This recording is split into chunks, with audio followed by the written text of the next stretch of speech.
Everyone, welcome back to my classes. So यार हम लोग क्लास 10th का कंट्रोल एंड कोऑर्डिनेशन एक बड़ा अच्छा चैप्टर कर रहे हैं जिसमें हमने कोऑर्डिनेशन इन प्लांट्स का सब टॉपिक स्टार्ट किया था। लास्ट वीडियो में मैंने आपको दी थी उसकी इंट्रोडक्शन और आज हम स्टार्ट करेंगे उसका first topic that is immediate response to stimulus, कि प्लांट कैसे रिस्पॉन्ड करता है to its external stimuli. So आइए रीड करते हैं। Let us think about the first kind of movement such as that of a sensitive plant does. Sensitive plant कौन सा था जो हमने लास्ट लेक्चर में बात करी थी? That sensitive plant was of Mimosa family called as touch me not plant. ठीक है, इस प्लांट की बात करी थी हमने।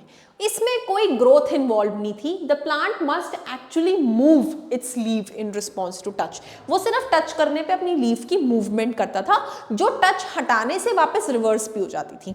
ठीक है, so that was not a permanent movement. The plants must but there is no nervous tissue nor any muscular tissue. ये हमने पहले भी पढ़ा कि प्लांट्स में कोई नर्वस और मस्कुलर टिश्यू नहीं है। ठीक है, so how does the plant detect to touch and response? तो वो कह रहे हैं कि टच करने से भी प्लांट कैसे फोल्ड हुआ, क्या सिग्नल था जो प्लांट को मिला जो जिसने उसने रिस्पॉन्स किया, वो ये बताना चाह रहे हैं हमको। ठीक है, सी सेंसिटिव प्लांट नॉर्मली ऐसे टच करने से इस तरीके से।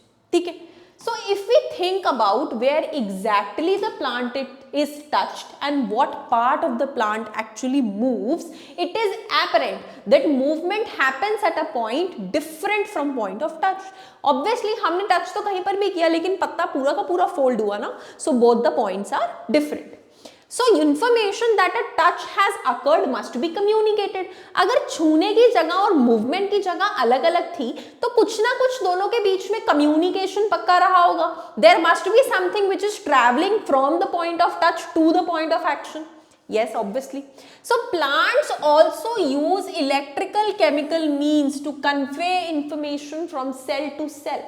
प्लांट्स के पास भी ये इलेक्ट्रिकल केमिकल मीन्स है जिससे वो एक प्लांट से दूसरे प्लांट पे इंफॉर्मेशन सेंड करते हैं। But unlike in animals there is no specialised tissue in plants for conduction of information. लेकिन जैसे हमारे पास नर्वस सिस्टम था, प्लांट्स के पास ऐसा कोई स्पेशलाइज्ड टिश्यू नहीं है इस कंडक्शन के लिए। तो प्लीज इस लाइन को मार्क कर लेना, a very good and important line, important.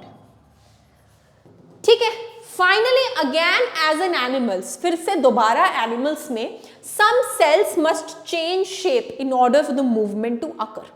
ठीक है, जैसे एनिमल्स में होता था कुछ सेल्स यहां पर भी शेप चेंज करते हैं इंस्टेड ऑफ स्पेशलाइज्ड प्रोटीन्स। जैसे एनिमल्स में हमने बात की थी कि मसल्स की कुछ स्पेशलाइज्ड प्रोटीन्स थी जो उन्हें कॉन्ट्रैक्ट एंड रिलैक्स करने में हेल्प कर रही थी, जिसकी वजह से मसल सेल्स की शेप छोटी बड़ी हो रही थी, शॉर्टनिंग ऑफ फाइबर्स हो रहे थे। ठीक है, plant cells change shape by changing the amount of water in them. Plant के अंदर कुछ वाटर कंटेंट होता है तो प्लांट उस पानी को कम ज्यादा करके अपनी शेप को ऑल्टर करते हैं, रिजल्टिंग इन स्वेलिंग और shrinking and therefore changing shapes. तो ये लाइन खूब इंपॉर्टेंट है।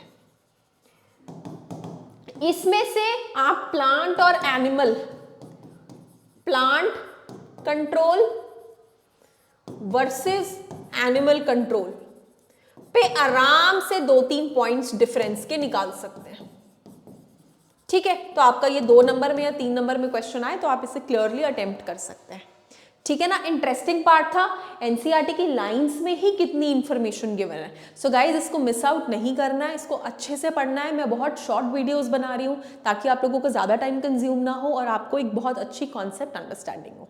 ठीक है guys, so that's all for today. We'll meet in another lecture with the another topic, movement due to growth. Thank you.